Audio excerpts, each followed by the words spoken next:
Indian constitution को borrowed constitution क्यों कहते हैं, चलिए इस वीडियो में हम जानते हैं।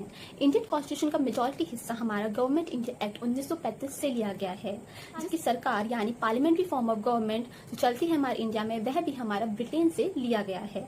फिर चाहे CAA हो या फिर हमारा किसान बिल हो या कोई भी इंडियन कानून का प्रोसीजर हो, वह भी हमारा ब्रिटिश से लिया गया है।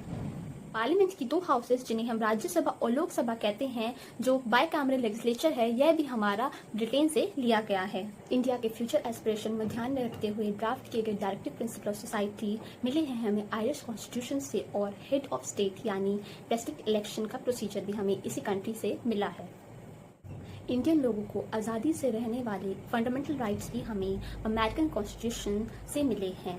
यहाँ तक जो सुप्रीम कोर्ट जज, हाई कोर्ट जज और प्रेसिडेंट ऑफ इंडिया को हटाने का प्रोसीजर भी हमें अमेरिकन कॉन्स्टिट्यूशन से ही मिला है। कनाडा से आया है फॉर्म ऑफ फेडरलिज्म, जिसमें सेंट्रल गवर्नमेंट की पावर स्टेट गवर्नमेंट से ज़्यादा होती है।